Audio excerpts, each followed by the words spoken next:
벌써 마지막 시간 됐네요. 이제 오늘 강의를 시작하겠습니다. 오늘은 제국의 분열 5, 서방 라틴 신학과 동방 비잔틴 신학입니다. 첫 번째 제국의 분열 보겠습니다. 제국의 문화적 정치적 지형도, 여러분 교환 보면은 이제 지도가 나와 있지요. 지난 시간에 콘스탄티누스가 로마를 통일했다는 얘기를 했습니다. 그리고 콘스탄티누스가 회심을 하고 기독교 신앙을 공인하면서 기독교 신앙으로 로마를 하나로 만들려고 했다는 것도 말씀드렸죠. 그래서 황제가 친히 교회 회의지만 자기가 니케아 회의를 개최하면서 로마 전역을 기독교 신앙으로 하나 만들려고 했다는 얘기도 드렸습니다.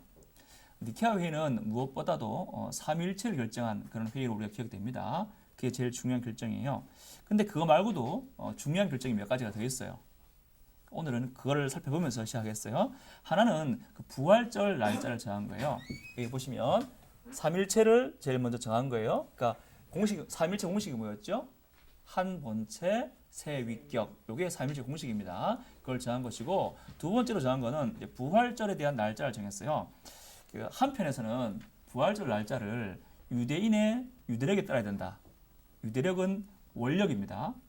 달력 할 때 우리 원력, 원력으로 해요. 그래서 유대인의 날짜에 따라서 부활절을 정해야 된다라고 주장한 측이 있었어요. 주로 동방에서, 동방이라면 여기 파란색 선 보이죠? 파란색 이쪽, 주로 파란색 이쪽 동쪽입니다. 동쪽에서 그렇게 주장했어요. 당연하겠죠? 예루살렘 얘기잖아요. 그러니까 유대력이 좀 더 친숙하겠죠, 그죠? 이쪽에서 주로 유대력에 의해서 부활절 날짜를 정해야 된다 이렇게 말했어요. 근데 여러분 음력 생일 세시는 분도 계시겠지만 음력으로 날짜를 정하다 보면은 부활절이 해마다 지나가면서 주일이 아닐 수도 있죠, 그죠? 그러니까 태양력에 따라서 주일이 아닐 수도 있잖아요. 맨날 우리는 음력 날짜 바뀌잖아요, 그죠? 그러니까 그럼 부활절이 늘 바뀌어야 되는 그런 문제가 생기잖아요. 하여튼 이렇게 주장하는 측이 있었고, 또 반대로 부활절을 태양력에 맞춰서 해야 된다는 주장도 있었어요. 태양력은 지금 우리가 쓰는 태양력은 그레고리우스력이라 그러는데 예전에는 율리우스력이라 그래요. 뭐 큰 차이가 있지만 그거를 깊이 말하면 좀 어려우니까 아무튼 태양력에 따라서 주일에 맞춰야 된다는 주장이었어요.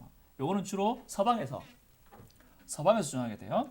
그러니까 이제 요걸 이제 부활절 언제 할까 이 논쟁을 했어요. 그래서 그 논쟁을 코토테치만이라고 불러요. 뭐 기억 안 해도 됩니다. 코토테치만 논쟁이라고 불러요. 그래서 이제 어떻게 니케아에서 결정했냐면은 이 양자를 다 조화롭게 인정해요. 부활절 날짜 지금이 어떻게 지정되죠? 잘 모르시죠? 저도 잘 몰라요. 어떻게 되냐면 춘분 다음 만월, 춘분 다음 보름달이 된 다음 첫 번째 주일. 뭐가 섞여 있어요? 춘분 다음 만월은 뭐예요? 음력이죠. 춘분 다음 만월 음력이잖아요. 그 다음에 뭐라고? 주일. 그럼 그건 뭐예요? 양력이죠. 그 양자를 조화롭게 이제 해가지고 음력을 따르는 유대력과 양력을 따르는 주일을 동시에 살리는 방향으로 이렇게 부활절을 정하게 돼요. 사실 부활절 날짜가 정확히 언제냐 이건 중요한 게 아니잖아요. 그러니까 부활절이 중요한 게 주일이다라고 중요했다는 것은 이제는 우리가 절기가 중요한 게 아니라 주일이라는 날짜가 중요한 거기 때문에 서방에서는 주일에 맞춰서 주장한 거고, 그래도 동방에서는 자기는 음력에 익숙하니까 음력에 맞춰서 하자는 그런 주장이었죠. 아무튼 이런 주장을 이제 결합해가지고 그러면은 이제 절기로는 음력으로 가되 그 날짜는 주일로 합시다 한 거예요. 그래서 부활절을 춘분 다음 만월이 된 다음에 첫 번째 주일 이렇게 정한 겁니다. 그래서 우리가 부활절이 매해마다 조금씩 달라지는 거예요. 근데 이제 종종 요게 안식교 이단들이 만나보신 줄 있었을지 모르겠는데 이 문제 삼아요. 교회가 주일을 지키는 것을 태양신 숭배하는 것과 관련되었다 이렇게 말하는 거예요. 주일이 여러분 달력 보면 무슨 데이예요? 썬데이잖아요. 주일은 주님의 날 해서 로드데이 이렇게 해야 되는데 그러니까 주의 날이지만 주일이라고 안 하고 원래 썬데이란 말이에요. 그러면 썬데이, 먼데이, 일요일, 월요일, 화요일 이건 누가 정했냐면 로마가 먼저 정해놓은 거예요. 그러니까 로마가 기독교를 공인하기 전에 이미 그 태양신에게 바친 날로 정해놓은 건 맞아요. 썬데이가. 근데 그럼 태양신을 섬기기 때문에 그 썬데이를 주일로 섬긴 거냐 하면은 그렇지 않고 교회가 굳이 썬데이를 부활절로 또 주일로 지키게 된 것은 당연하죠. 예수님 부활하신 날이 그날이니까 그때부터 지키게 된 거예요. 그러니까 로마가 그 이전부터 썬데이, 먼데이를 나눈 건 사실이지만은 그렇다고 해서 기독교가 부활절을 주일로 또는 우리 예배드리는 날을 주일로 한 것은 태양을 신과는 아무 관계없고 예수님이 부활하신 날이 바로 그날이기 때문에 그냥 썬데이를 주일로 바꿔서 부르는 것이지 이거하고 기독교와 태양신 숭배와는 아무런 관계가 없습니다. 그거를 아셨으면 좋겠고 또 안식교에서 12월 25일도 원래 태양신 축제라 그래요. 그 말도 맞는 말이에요. 근데 그게 우리는 아무런 문제가 안 돼요. 12월 25일 날 딱 예수님 태어나신 탄생날 아니거든요. 아무도 몰라요. 근데 그게 중요한 게 아니란 말이에요. 그러니까 예수님 오심을 알고 기억하고 우리가 기념하는 것이 중요하죠, 그죠? 그러니까 로마에서는 당시 사람들이 이미 알고 있었던 유명한 절기, 우리처럼 이제 공휴일 같은 그런 날이 11월 25일이었는데 그날을 사용해서 예수님 탄생하신 것을 기념하는 것이니까 그게 큰 문제가 아니란 말이야. 근데 자꾸 안식교회는 그게 정확한 날짜는 아니냐고 자꾸 따지는데 자기들도 뭐 정확한 날짜를 알고 하는 건 아니잖아요. 안식교도 뭐 자기들이 구약의 모든 율법을 지키는 거 아니잖아요. 율법 지키려면은 오늘도 뭐 이렇게 동물 끌고 와야 되고 이래야 되는데 그건 안 하면서 자기들은 토요일만 지킨다고 자기가 이제 진정한 신앙이다 이렇게 말하는데 그거는 어폐가 있지요. 아무튼 안식교에 대한 얘기는 나중에 또 이단에 대한 강좌가 있어요. 몇 학기인가 모르겠네. 있는데 그때 들으시면 되겠어요. 하여튼 부활절 날짜를 정하게 돼요. 두 번째가 정하는 게 3일체 말고 부활절 말고 주요 교구를 결정하는 게 오늘 강의에서 중요한 이슈가 돼요. 니케아 회의에서 또 하나 중요한 결정은 로마 제국 내 주요한 교구 도시, 그 주교구를 확정하는 거예요. 기독교가 로마로 확산되면서 교회도 로마 여러 곳에서 있었을 거 아닙니까, 그죠? 로마로 확산된 교회는 자연스럽게 감독제의 모습을 띄었어요. 지난주에 말씀드렸죠. 근데 어떤 감독들이 다른 감독들보다 더 중요한 감독으로 인정을 받게 돼요. 어떤 감독이겠어요? 우리나라 생각해 보세요.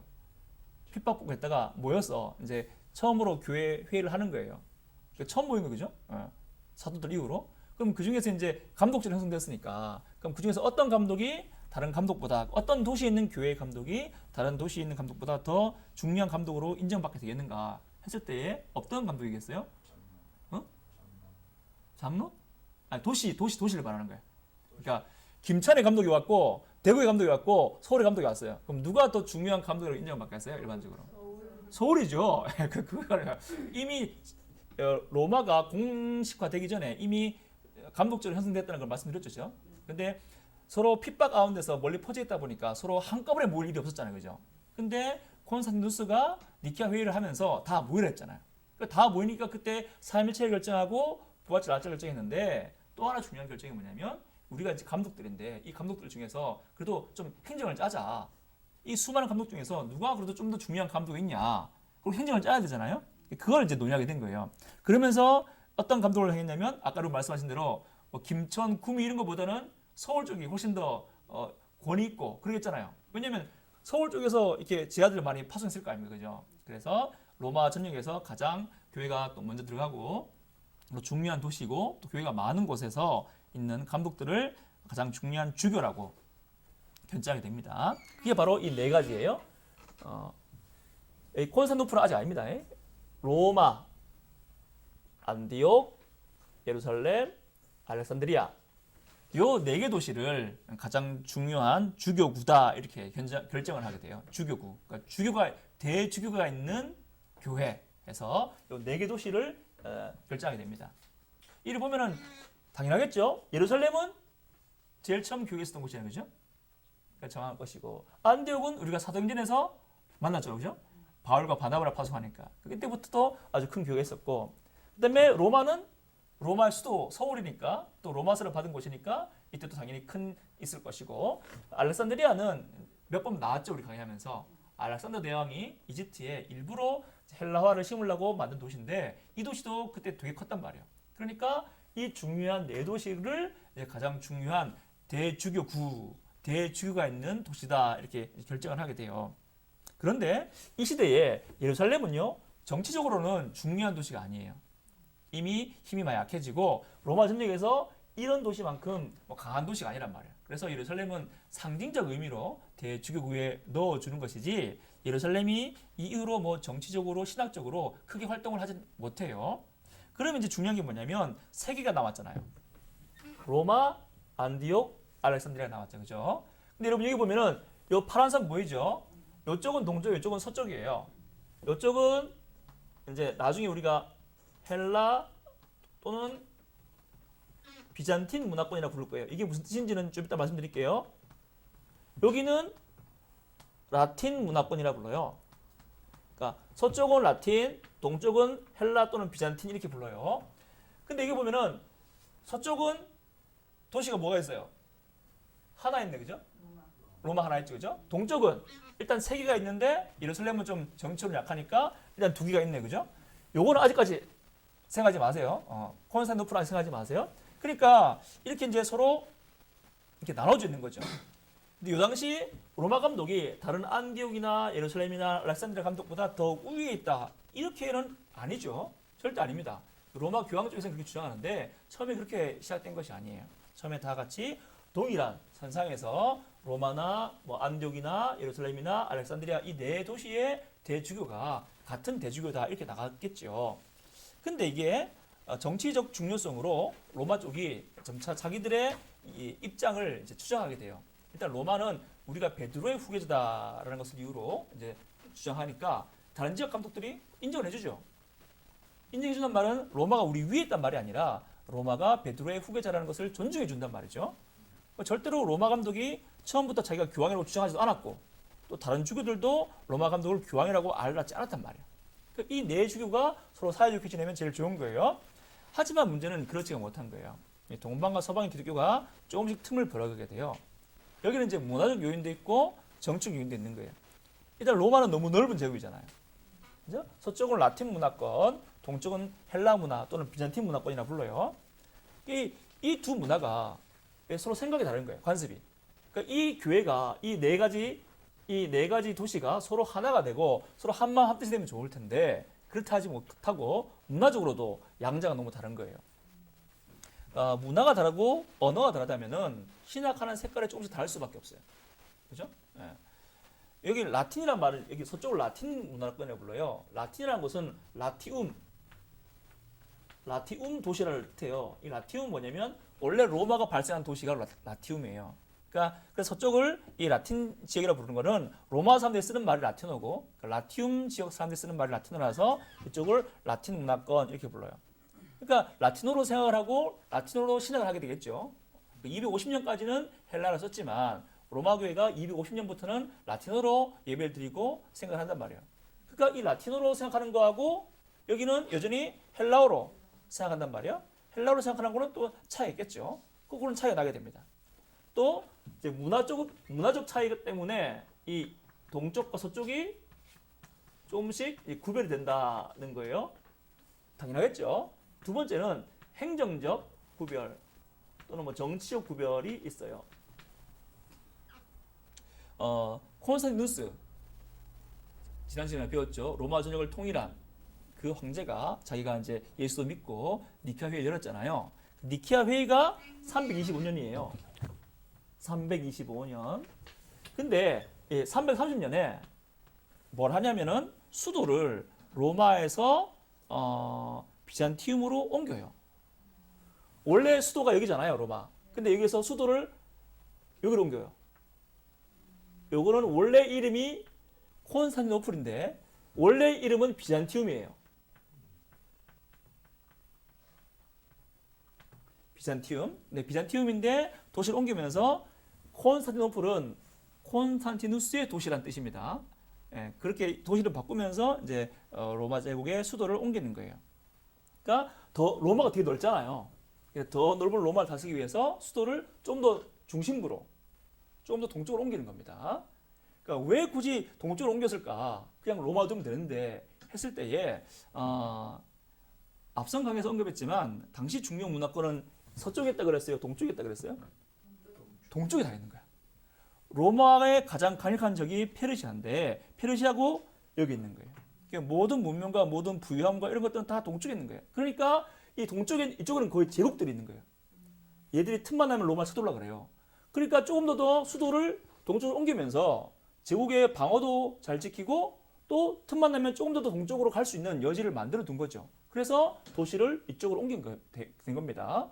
근데 그럼 왜 서쪽으로 안 갔냐 했을 때에 지난번 말씀드렸지만 이쪽에는 다 야만인이에요. 야만인.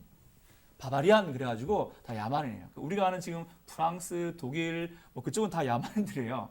그러니까 로마 사람들 보기에 여기는 딱히 갈 이유가 없는 거예요. 로마 사람들은 지중해 문화권을 해서 이제 포도주가 나와야 되고 올리브 유가 나와야 되는데 북쪽에는 그게 없는 거예요. 북쪽에는 맥주를 마실 수 있고 버터를 기름으로 쓴단 말이에요. 그러니까 전혀 매력적인 땅이 아니에요. 또 여기 도시도 없어요. 다 야만이 있으니까 관심이 없단 말이에요. 도시는 다 여기 있었거든요. 그러니까 이제 로마 황제가 콘스탄티누스가 서울을 로마에서 이 비잔티움 콘스탄티노플로 옮기게 돼요. 그러니까 여기서부터 행정적으로 이제 도시가 옮겨지니까 또 갈라지겠죠? 사람들이 안 그래도 문화가 달라서 서로 좀 갈라질 여지가 많았는데 이제는 행정적으로도 로마를 버리고 물론 여기 또 다른 또 로마가 워낙 크니까 콘스탄티누스가 가면서 로마를 다스리는 서로마 황제를 또 지정하게 돼요. 그때부터 또 다시 서로마 동로마로 정치로 나눠 이제 다스리거든요. 워낙 땅덩어리 크니까. 아무튼 그렇게 수도를 옮기게 되니까 이제부터 또 행정적으로도 또 이렇게 나눠지게 되잖아요. 그죠? 네, 그렇게 되는 거예요. 이쪽 동로마 문화를 비잔틴 문화라고 부른다고 그랬어요. 이 비잔틴이 바로 이 도시 이름이에요. 그러니까 앞으로 동쪽은 요 새로 옮긴 요 수도를 중심으로 형성되는 문화이기 때문에 비잔틴 문화 이렇게 부르는 거예요. 그래서 이제 비잔틴 문화가 형성되게 돼요. 이렇게 해서 행정적으로도 이제 갈라지니까 동쪽과 서쪽이 조금씩 갈라지는 그런 의미가 생기게 되는 거예요. 자, 그런데 아까 니케아 회의가 325년이었다고 했잖아요. 그죠? 근데 수도를 언제 옮겼다고요? 330년 옮겼단 말이에요. 니케아 회의에서는 중요한 도시를 몇 개 정했다고? 4개 정했다고 했잖아요. 그죠? 근데 갑자기 이 비잔티움 콘스탄티노플이 5년 뒤에 수도가 되어버린 거예요. 그죠? 그럼 어떻게 되겠어요? 당연히 이 수도가 된 이쪽도 중요한 도시다라고 주장해야 되잖아요. 그죠?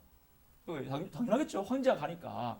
그래서 이거 어떻게 되냐면 381년에 제 얼굴 보이십니까? 안 보이죠? 왜 자꾸 끊어지죠? 안 보입니다. 그죠? 잠깐만요. 아까부터 자꾸 끊어지네.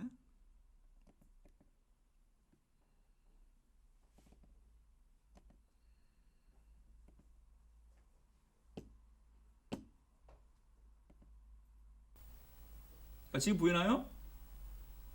예, 오케이. 예. 자꾸 끊어지는 경우가 있네요. 오늘은. 그래서 어디까지 했죠?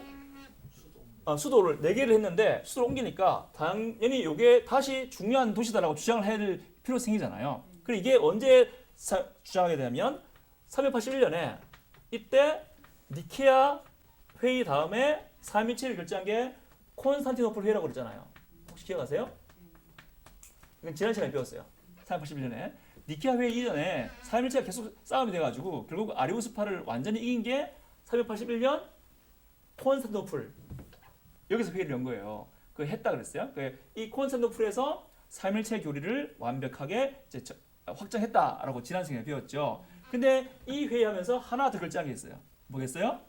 바로 이 4개 도시 플러스 한 개 더 집어넣은 거죠.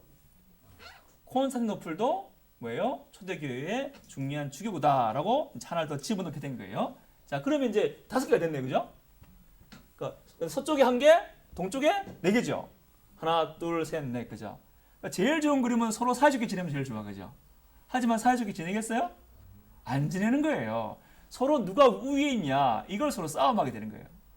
왜냐면 문화가 다르고 행정국이 다르니까 원래 그 서울이었다가 서울 일로 갔으니까 서로 또 감정도 있고 그렇단 말이야. 그렇게 돼요. 근데 이런 경우에서 로마가 점차적으로 이렇게 뜨게 돼요. 로마가 왜 로마가 뜰까? 우리가 생각에는 뜰라 그러면 이게 떠야 되잖아, 그죠? 그죠. 근데 왜 로마가 뜨냐면 참 아이러니한데 이제 콘스탄티누스가 이쪽으로 수도를 옮겨 난 다음에 여기는 서로마 황제가 다스리고 여기는 동로마 황제가 다스리게 돼요. 근데 여러분 권력이 힘이 어디가 더 있겠어요? 이쪽에 더 있어요, 그죠? 왜냐면 진퉁 황제가 동쪽으로 왔으니까 여기가 더 센 거야. 근데 그 다음부터는 서로마가 점점 힘이 약해져요. 서로마 힘이 약해져요. 그래서 410년에 로마 본토에 이제 야만인들의 침입을 받게 돼요. 충격인 거예요. 로마 본토에 누가 감히 쳐들어옵니까? 근데 이미 410년에 로마 본토에 쳐들어오게 되는 그런 치욕적인 일을 당하게 돼요. 근데 이때 소로마 황제는 누군지는 뭐 말씀드리지 않고 소로마 황제는 너무 약해진 거예요. 그 도망가고 막 숨어 있는 거예요. 그럼 그때 야만족을 상대로 누가 이제 협상을 하고 얘기를 했냐면 누가 있겠어요? 바로 로마 주교가 자기는 정치적 지도가 아니잖아요, 그죠? 암에도 불구하고 황제는 너무 유약해져 있었으니까 로마 주교가 이 야만족들을 상대로 했단 말이에요. 그러면서 점차적으로 로마 주교의 영향력이 증대해져 가는 거예요. 그래서 결국 서로마는 476년에 망합니다. 황제가 강제로 폐위를 당하고 멸망당한 거예요. 그러니까 황제가 망했단 말은 로마의 행정도 다 무너졌단 말이잖아요, 그죠? 하지만 로마 행정이 무너졌지만 그대로 살아남은 게 뭐예요? 전국을 사로잡고 있는 행정 조직이 살아남았단 말이에요. 바로 교회죠. 감독제 로마 주교를 중심으로 하는 이게 쫙 감독제는 그 로마 교회의 행정은 살아남은 거예요. 그러니까 야만족이 이 소로마 황제를 이제 폐위시켰다 할지라도 로마를 지배하기 위해서 자기들만의 어떤 행정을 만들 필요가 없는 거예요. 왜냐하면 이미 기존에 거의 로마와 같은 급으로 로마 주교구가 형성되어 있는 거죠. 그러니까 로마 교회를 그냥 그대로 받아들이면 이 야만족들은 소로마를 다스리기가 쉬운 거죠. 그러니까 이 아이러니하게도 소로마 제국이 약해져서 망하면서 상대적으로 부상한 게 누가 부상했냐면 바로 이 로마 주교가 부상한 거죠. 원래는 종교적 지도자지만 이제는 나라가 망한 상태에서 로마 황제는 힘을 못 쓰고 이제는 로마 주교가 황제처럼 막 정치적 지도자가 돼가지고 야만족들하고도 막 협상하고 막 그렇게 하니까 점차 이렇게 높아지는 거예요. 높아지다 보니까 로마 주교도 점차 스스로 우리가 좀 더 낫지 않을까라는 주장을 하기 시작하는 거죠, 그죠? 로마 주교 중에 중요한 사람이 레오라는 사람이 있어요. 레오라는 사람이 이제 자기를 부를 때 폰티펙스 막시무스라고 불러요. 혹시 여러분 이거 기억 안 나세요? 레오는 어? 아니 폰티펙스 막시무스라는 말 지난 시간에 배웠는데. 예, 맞아, 대제사장. 예, 이 폰티펙스 막시무스라는 호칭은 원래 뭐였었어요? 로마의 대제사장에 쓰는 호칭이었는 건데 로마 황제가 지가 나는 정치적 지도자면서 종교적 지도자라고 자기가 짬뽕시키면서 그 호칭을 로마 황제가 지한테 썼단 말이에요, 그죠? 근데 이 호칭을 누가 써요? 레오라는 이 로마 주교가 자기한테 쓰는 거예요. 무슨 의도가 썼겠어요? 원래 이 호칭은 종교적 호칭이에요. 대제사장이라는 로마의 이교의 대제사장의 호칭인데 그 호칭을 로마 황제가 썼단 말이에요. 그러니까 로마 황제는 정치적 지도자면서 종교적 지도자까지 같이 겸하고 싶어서 이 호칭을 쓴 거죠. 근데 지금 소로마 황제는 지금 폐위가 됐단 말이에요. 없어졌어요. 그럼 이 호칭도 이제 없어진 거네, 그지? 근데 굳이 로마 주교가 이 호칭을 자기한테 갖다 붙이는 거야. 그건 뭘 의미하겠어요?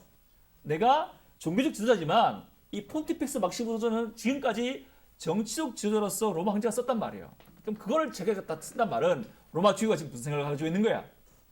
겉으로는 나는 종교적 지도자입니다 라고 하지만 실제로는 폰티펙스 막시무라는 로마 황제 칭호를 갖다 쓴 거기 때문에 뭐예요? 정치적 지도자의 냄새 좀 나지요, 여러분? 이렇게 돼가는 거예요. 그러면서 로마 주교가 스스로를 이렇게 종교적 지도자면서 정치적 지도자까지 겸하고 있다는 식으로 높이게 되는 거예요. 그럼 자신감이 나오겠죠. 왜냐하면 로마 황제는 비밀거리고 야만족 침해서 아무것도 못하는데 로마 주교가 나가지고 다 협상해주고 다 해주니까 자기를 이렇게 높이게 되는 거죠. 그러면서 점차적으로 이 레오가 교황이라고 부를 수 있는, 앞으로 아직까지는 교황이 아닌데 교황이라고 부를 수 있는 신학적 주장들을 자꾸 펼치게 돼요. 뭔 주장을 펼치냐면 이제 로마 주교가 베드로의 상속자라는 주장을 하게 돼요. 로마 교회가 베드로가 목회한 건 역사 사실이 맞아요. 근데 중요한 거는 상속자라는 말을 하게 되는 거예요. 상속자. 로마법에서 우리나라 법에서 그렇지만 상속자는 그 아버지가 가진 권리를 다 그대로 부여받지요. 똑같다는 거야. 그러니까 베드로가 가진 권리를 누가 부여받냐면 베드로의 후임자인 로마 주교가 물려받는다는 거예요. 근데 여러분 베드로의 권리가 뭐죠?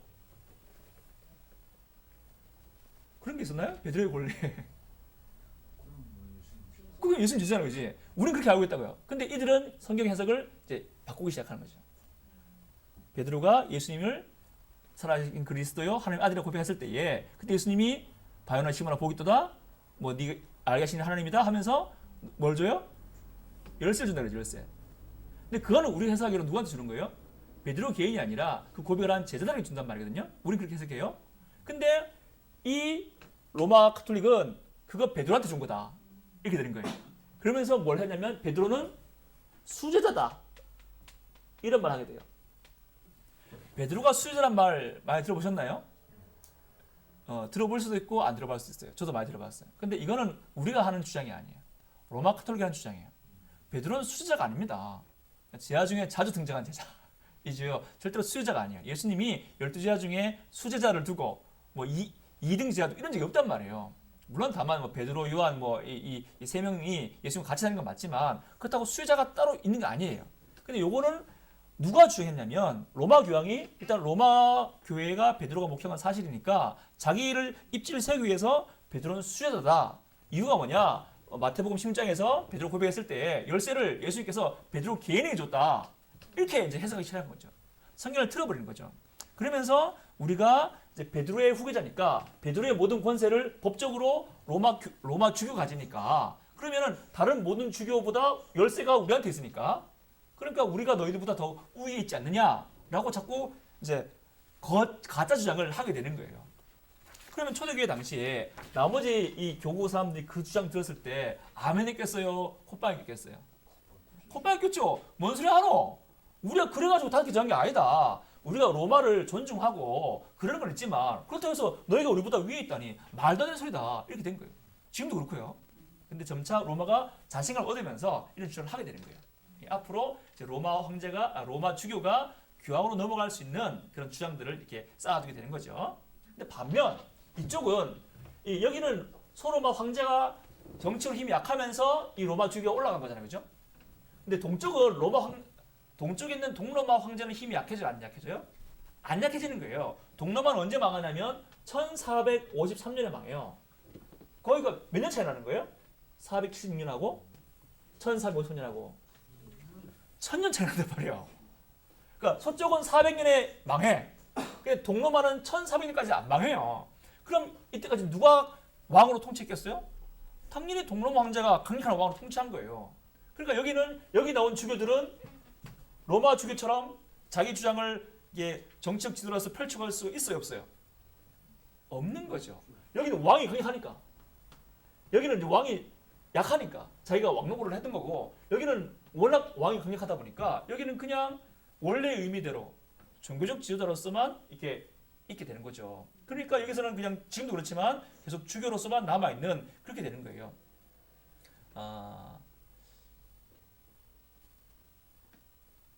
또 한 가지는 이제 이 정치적 형성 때문에 이 로마 주교가 쭉 올라갔다는 거고 또 하나는 이제 정치적 이유 때문에 로마 주교가 이제 올라갔다는 거 하나 했죠. 또 하나는 뭐냐면 이제 논쟁을 할 때에 우리가 니케아 회의나 또 콘스탄티노플 회의 또 앞으로 배우겠지만 이제 칼케돈 회의를 배울 거예요. 논쟁을 하는데 이 논쟁의 무대는 주로 이쪽이에요.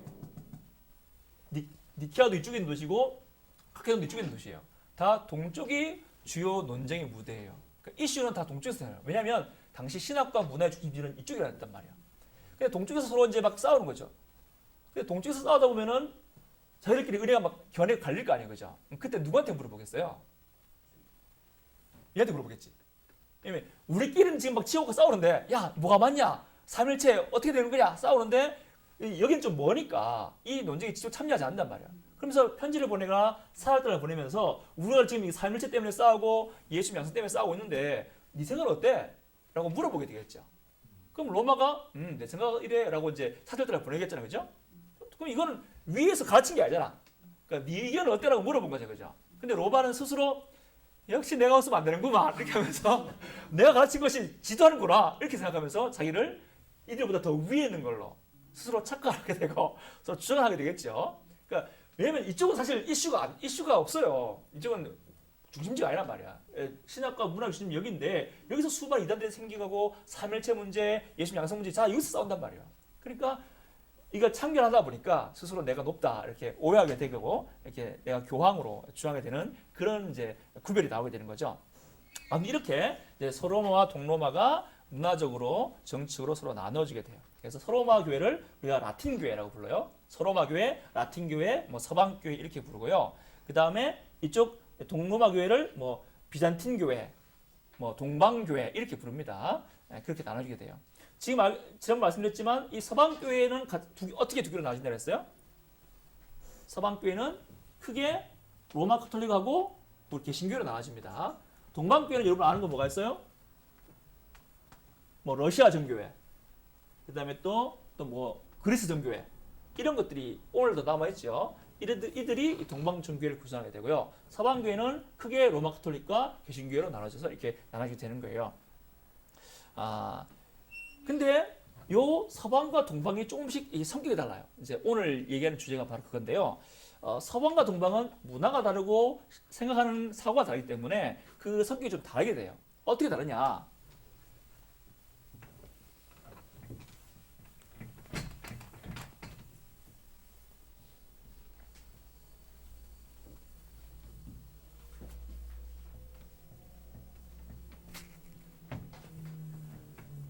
일단 이 얘기부터 먼저 할게요. 우리가 서방에는 이제 로마 카톨릭과 개신교가 있다 그랬잖아요, 그죠? 동방에는 뭐 동방교회가 뭐 러시아, 그리스 뭐 이렇게 있어요. 근데 이 로마 카톨릭과 개신교회는 우리 서로 많이 다르잖아요. 우리 정말 많이 다르죠, 그죠? 많이 다르지만 크게 보면은 우리가 같은 링에 있는 거예요. 무슨 말이냐면은 링이 같아요. 근데 얘는 동방교회는 링이 달라. 무슨 말인가 하면은 사고에 있어서 있잖아요. 신학을 풀어감에 있어서 서방교회는 로마 카톨릭 개신교회는 법적으로 풀어가요. 법적으로. 얘들은 신비적으로 풀어가요. 그러니까 지금 우리가 로마 카톨릭과 구원론이 다르다, 칭의가 언제 일어나냐 이거 가지고 싸우지만 이건 다 사실 뭐냐면 법적인 구원의 링 안에 싸우는 거예요. 개신교회는 칭의가 구원 예수 믿을 때 봤죠, 그죠? 그거는 율법적인 걸 말씀하시는 겁니다. 칭의란 말은요, 칭의란 말은 법정에서 사면이란 뜻이라는 거죠. 100점이란 말이죠. 100점을 우리는 언제 받아요? 예수 믿을 때 받잖아, 그죠? 근데 로마 카톨릭은 100점 언제 받아요? 언제 받는지 몰라요. 그러니까 굳이 말하자면 예수 믿을 때 50점 주고, 그 다음에 이제 성례를 받을 때 좀 더 주고, 죄 지으면 점수 깎아지고, 그 점수를 죽을 때까지 100점 못 땄으면 어디 가야 돼요? 연옥 가가지고 나머지 점수를 채워야 돼요. 그래야 나중에 100점 될까 말까 한 거에 로마 카톨릭이에요. 그러니까 이게 다 뭐예요? 법적으로 아직 너는 100점이 아니란 말이에요. 그러니까 로마 카톨릭과 우리는 서로 다르지만 똑같은 링이 뭐냐면 이게 지금 법적으로 하나님께서 우리를 칭의를 시작할 때 주셨느냐, 아니면 네가 다 은혜를 다 끌어모으고 공로를 쌓은 다음 100점 주시냐, 이거 가지고 싸우는 거예요. 그러니까 서로 주장은 다르지만 싸우는 링은 같다는 거예요. 뭐냐면 서방교회 안에 있기 때문에 우리는 법적인 그 문화 안에서 법적으로 구원론을 풀어가는 문화 안에서 서로 싸우는 거예요. 요거를 이제 설명할 거 이따가. 근데 동방은 우리 같이 뭐 종교개혁이 없었단 말이에요. 이유는 뭐냐면 동방은 구원을 신비로 풀어가요. 요 얘기를 이제 앞으로 설명해 드릴 거예요. 그러니까 신비로 풀어가니까 법적인 싸움이 언제 쓰느냐, 이건 얘들한테 관심이 아니에요. 뭐? 하나님이 법적으로 뭐? 아니 구원은 신비롭게 우리가 하나님이 형상으로 닮아가는 거지 법적인 교육이 왜 나와? 이렇게 되는 거예요. 그래서 이제 로마 카톨릭과 우리는 다 많이 다르지만 같이 싸운다는 그 링은 법적인 구원 안에서 같이 공유하고 있고, 그걸 법을 어떻게 이해하냐에 따라서 로마 카톨릭과 우리가 서로 이제 싸움이 있는 것이고, 이쪽은 구원 자체를 신비로 얘기하기 때문에 이런 싸움을 할 이유가 없는 거예요. 그러니까 많이 달라요. 그렇게 많이 달라지게 돼요. 그 얘기를 오늘 할 겁니다. 자, 그러면 동방교회 보겠습니다.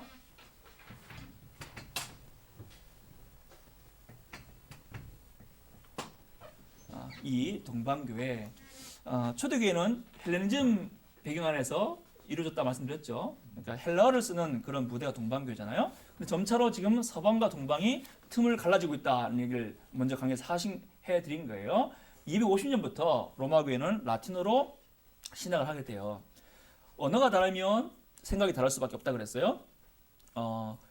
라틴어로 신학한 사람들은 별로 없는데, 우리가 좀 이따가 터툴리안과 어거스틴을 비롯 건데, 이 사람들을 제외하고는 전부 다 동쪽 사람들이에요.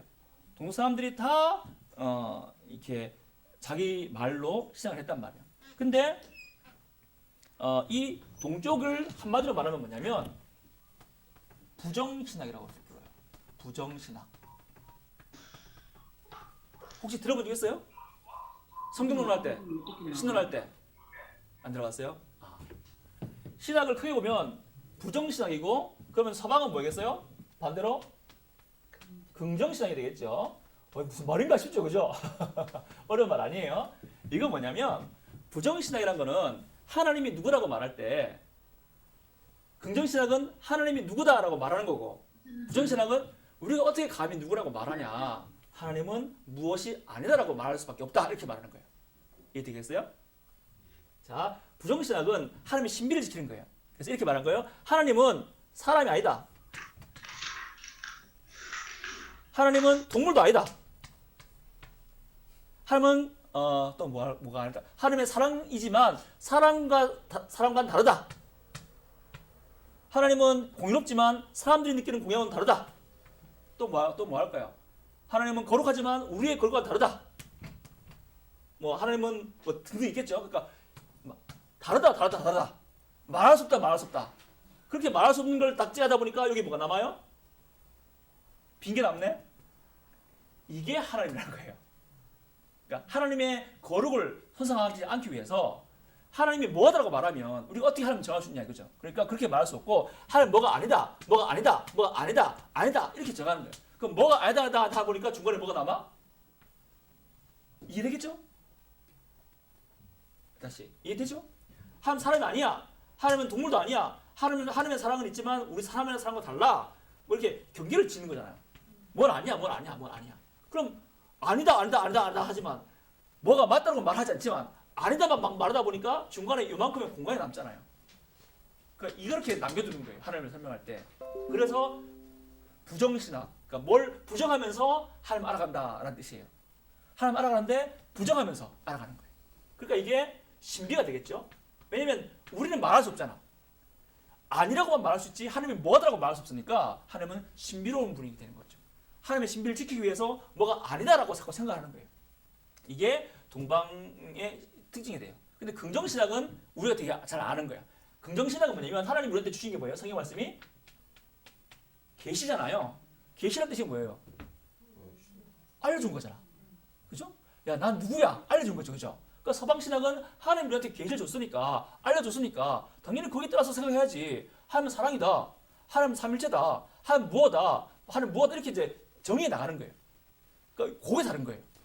우리는 다 계시를 보면서 물론 우리가 완벽히 하나님 알 수 있는 건 아니지만 하나님이 성경 말씀 주면서 이게 나야. 넌 여기까지는 날 이해해라고 말씀했잖아요. 그러니까 우리는 그 말씀 따라서 계시를 보면서 하나님이 무엇이다. 하나님 무엇이다라고 긍정하면서 하나님을 알아가는 거고 여기는 감히 그렇게 하면 안 된다는 거예요. 부정하면서 알아가는 거죠. 그래서 이건 가운데 신비를 남겨두는 거고 우리는 신비가 있지만 신비를 남겨두기보다는 그걸 이해하려고 애를 쓰는 거예요. 하나님 누구실까? 왜냐면 계시하셨으니까. 하나님 말씀 아시는 분은 모르겠지만 계시하셨다는 걸 알아란 말이잖아요. 그러니까 우리는 하나님을 알아가는 거죠. 이게 차이가 다른 거예요. 한 예로 이게 부정신학과 긍정신학의 차이가 있는데 이제 예를 드는 겁니다. 예를 성례라는 말. 성례가 뭐예요? 우리는 두 가지. 세례와 성찬이고 로마는 7가지가 있지만 아무튼 성례라는 말이 있는데 요게 동방에서는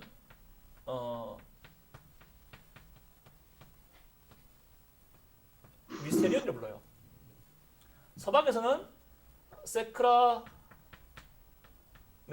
불러요. 뭐 까먹어도 됩니다. 근데 미스테리온 말은 비밀, 신비란 뜻이고, 미스테리온은 신비란 뜻이고, 서방에서는 세크라멘툼은 비밀이란 뜻이에요. 자, 이것도 차이가 있죠? 신비란 말은 뭐야? 우리가 건드리면 돼, 안 돼? 건드리면 안 된다는 거예요. 비밀이란 말은 뭐예요? 알아야 돼, 말아야 돼. 왠지 알고 싶잖아요, 그죠? 이건 알아야 된단 말이에요. 그리고 또 하나, 이거는 건드리면 안 되고, 이건 알아야 되는 거야. 그리고 또 하나, 세크라멘툼이란 말은 당시 로마 민간인이 로마 군인이 되면서 이제 군인 되는 법적으로 신분이 변하는 게 있단 말이야. 그때 하는 게 바로 이 서약이에요. 세크라멘툼 합니다. 선서합니다. 이거거든요. 그러니까 세례라는 것은 뭐냐면 법적으로 그 사람의 신분이 민간인에서 로마 군인이 되는 건데 이걸 이용하는 거예요.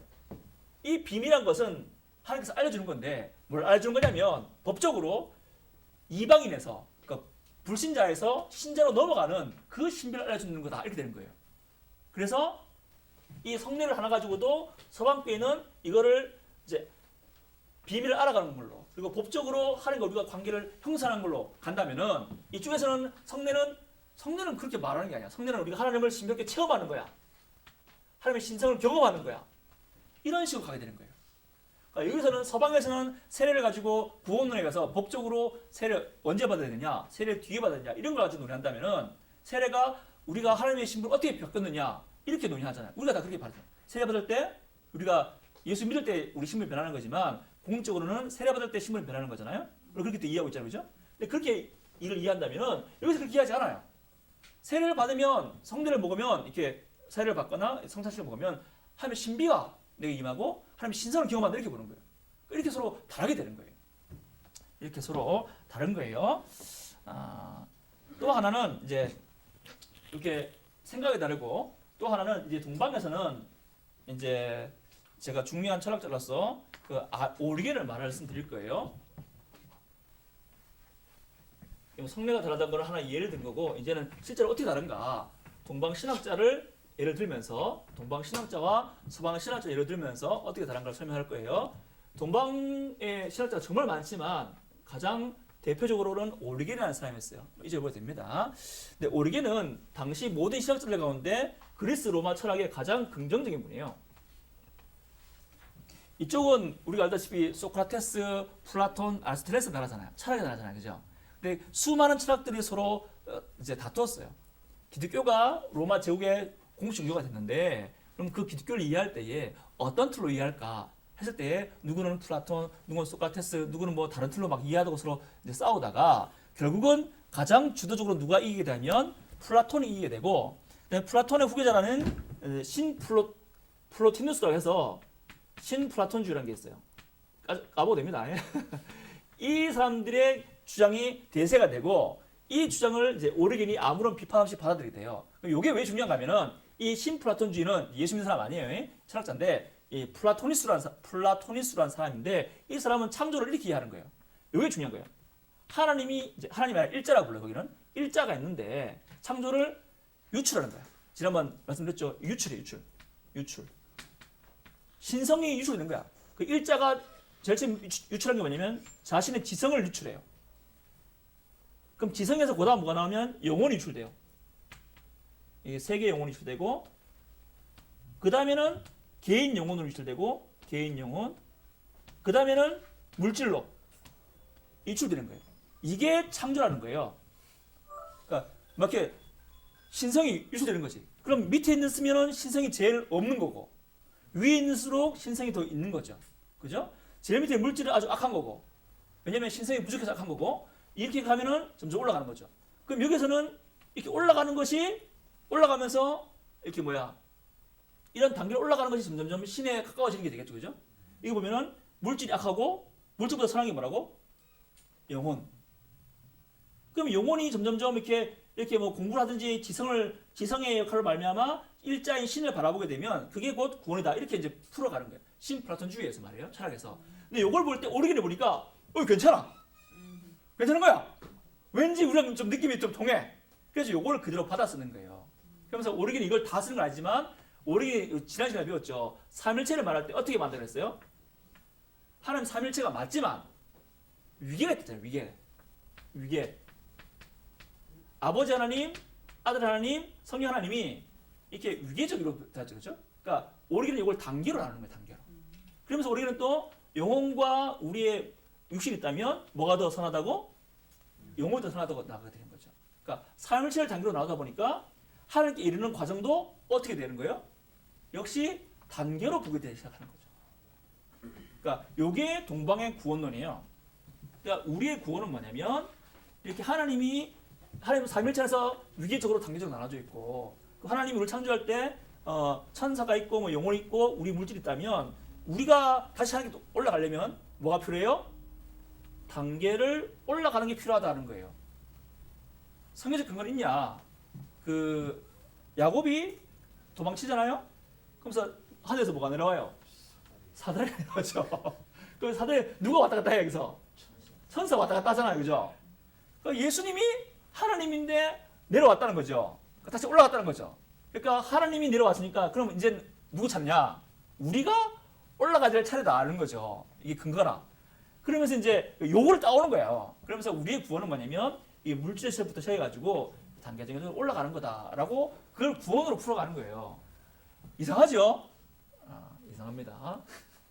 근데 요게 요거를 보고 요 과정을 그렇게 해서 신성화라 그래요. 신성화. 동방에서 구원은 신성화, 그러니까 신의 성품을 닮아가는 것, 신의 성품에 참여하는 것입니다. 점점점 이렇게 올라가는 거잖아요, 이렇게. 그죠? 이걸 신성화라 그래. 그 너무 좀 황당하다, 그죠? 우리가 보기에는. 하지만 이게 성경에 없는 거냐 하면은 꼭 그렇지 않아요. 성경에 이런 말씀 있잖아요. 베드로후서 1장 4절. 이로써 보배롭고 지극히 큰 약속을 우리에게 주사 이 약속으로 말미암아 내가 종력 때문에 세상에서 썩어질 것을 피하여 신성한 성품에 참여하는 자가 되게 하셨으나니 성경에 나오는 부분이에요. 그러니까 이게 나온단 말이 아니고 이건 안 나옵니다. 그러니까 구원이 우리가 신의 성품을 닮아간다. 우리가 신의 성품화 되어 간다는 거는 성경에 나오는 표현입니다. 오케이? 그러니까 그거를 자기 중심으로 해서 이거 풀어가는 거죠. 그러니까 성경 아예 없는 건 아닌데 그걸 풀어갈 때 이 신프로턴주의의 철학을 사용해가지고 풀어가는 거예요. 그러니까 구원은 신성하다 이렇게 말하는 거죠. 너무 생소하고 처음 듣는 말이죠, 그죠? 그러니까 여기는 뭐가 없냐면 우리처럼 칭의 이게 없어요. 칭의 같은 게 들어올 이유가 없어. 칭의라는 말은 뭘 한단 말이에요, 하나님이? 법정에서 한다. 법정에서 하나님 법정에서 뭐야 봐봐. 누가 의롭노? 누가 죄인이고 한번 보자. 네 죄인이네. 죄인이니까 예수를 보내가지고 예수 믿으면 예수한테 있는 의를 너한테 줘야 되겠네. 이렇게 하는 게 칭의고 그 법정에서 벌어진 일이란 말이에요. 근데 여기는 법정 자체가 아예 없어. 뭐냐면 구원이란 거는 이 밑에서부터 시작해가지고 신의 성품을 닮아가는 거예요. 그러니까 이거를 닮아갈 때 뭐 어떤 걸로? 신비함으로 어떤 성례로 말할 수 없는 무엇으로 닮아간다고 하는 거죠. 이게 이제 동방 이 교회의 주요 신학이 됩니다. 너무 다르죠, 그죠? 우리랑. 그러니까 이렇게 해석한 틀이 달라지니까 달라지게 되는 거예요. 근데 이게 또 비성경적인 했을 때는 우리가 볼 때는 이걸 어떻게 봐야 되냐 할 때 안타깝죠. 근데 우리가 보는 틀하고 너무 다르죠. 우리는 일단 하나님께서 법정을 여신다. 그러니까 이건 성경에 있는 거예요. 그러니까 성품을 잘 참여하는 것도 성경에 있고 하나님이 법정 연다는 것도 성경에 있는 게 둘 다 있어요. 그러나 성경을 이해할 때는 그럼 두 개를 다 이해되잖아. 그죠? 하나님의 법정도 이해되고 신성한 성품이 참여하는 게 뭔지 모르지만 그것도 이해되잖아. 그죠? 근데 우리가 보기에는 동방교회는 법정에 대한 이미지는 다 없애버리고 오직 뭐예요? 신성한 성품에 참여한다는 이미지만 남겨둔 거예요. 그러니까 이 구원이 신성화라는 이름으로 이제 표현이 되는 거죠. 그래서 좀 아쉬운 부분이 있다. 이렇게 말씀드리겠습니다. 첫 번째 시간은 여기까지 다루고 좀 쉬겠습니다. 그러니까 다음 시간에 서방교회하고 그 다음 이제 칼케돈 신경 하겠습니다. 칼케돈 신경이 좀 짧기 때문에 다음 시간에 서방교회하고 칼케돈 신경을 같이 묶어서 하겠습니다. 혹시 질문 있습니까? 없으면 제가 잘못 들었는지 몰라요. 세례를 받을 때 신분이 변한다는 거는 그건 이제 로마 카톨릭 주장이죠. 그렇죠. 오케이. 지금 뭐냐면 지금 아직까지 로마 카톨릭의 세례론하고 개신교의 세례론이 등장하기 전이잖아, 그지? 그러니까 초대교회는 그렇게 이해한 거야. 그러니까 내가 30살 세례 받았어요. 그러면은 30살까지 지었던 그 죄가 그때 사라지고 그 이후로는 이제 그때는 이제 난감하게 되는 거예요. 다음 시간에 나옵니다. 그러니까 말씀했다시피 세례 받을 때 법적 변화되는 거 아니에요. 그들이 이야기를 초대교회에서 이야기를 세례 받을 때 신분 변화된다 이렇게 한 거예요. 아직까지 우리처럼 깊게 이해하지 못했던 게 있죠. 감사합니다. 또 뭐 다른 질문 있습니까? 없으면은 5분 쉬었다가 5분 뒤에 2시부터 시작하도록 하겠습니다.